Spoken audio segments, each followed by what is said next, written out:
Good morning, y'all. Today we are going to be making some spaghetti sauce, and we're also going to be water bath canning it. So I have all these beautiful vegetables that I got from my local produce stand, and we're going to turn it into some spaghetti sauce. I have pretty big tomatoes, so I'm going to quarter mine, but if you have smaller tomatoes, you can just cut them in half. I have a couple of onions, 2 or 3 onions in this. For the garlic, you're just going to cut off one of the ends. Whenever it's cooked, you'll just pop out the little, what are they called? I don't even know.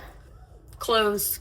There we go. 4 heads of garlic on this. I really like my garlic. Drizzle olive oil all over the top. Now we are going to season. We're gonna do lots of salt, some freshly ground black pepper, some oregano, put some thyme on there, a little bit of rosemary. And place it in the oven at 375 for about an hour or until everything is really wilted and soft. If you have a food processor that can fit all of this in there, then that's great. I do not, so I'm going to be putting it all in a bowl and using a little immersion blender to blend it all up. That is literal heaven. Oh my gosh. I think we're good. Now you can use this fresh, or if you want to water bath can this and store it on your shelves, I'm going to show you how to do that now. You need to have some lemon juice or extra acidity because the acidity of tomatoes vary. If you're doing half quart, you're going to do 1 tablespoon of lemon juice. If you're doing a full quart, you're going to do 2 tablespoons of lemon juice. You're going to need to do a 1/2 inch headspace. An easy way that you can tell where the headspace is without one of the little tools are these lines here. So this is going to be a 1/4 inch, this top line.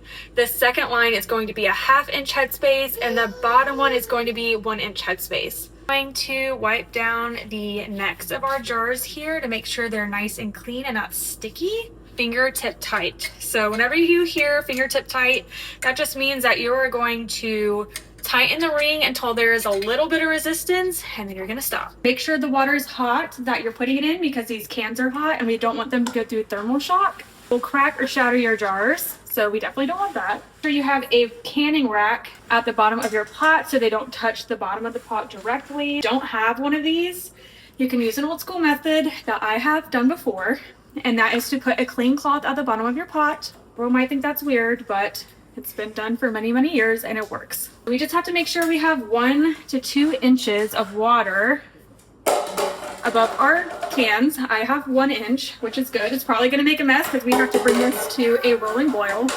Not start your time until it is at a rolling boil. Okay. 40 to 45 minutes for 1 quart jars like this, and 30 to 35 if it's a 1/2 quart. Every 1,000 square feet you are above sea level, you need to add another 5 minutes. I think that's it. But don't want to take them out while they're still boiling, so let it cool down a little bit before you take your jars out. You're going to set them on a surface that can absorb a little bit of heat. You don't want to put it on a cold countertop because they might shatter. Here's your spaghetti sauce. They look beautiful. You're going to let them sit for 12 to 24 hours before you check the seals. Seals are good. You can put them in the pantry for 18 months.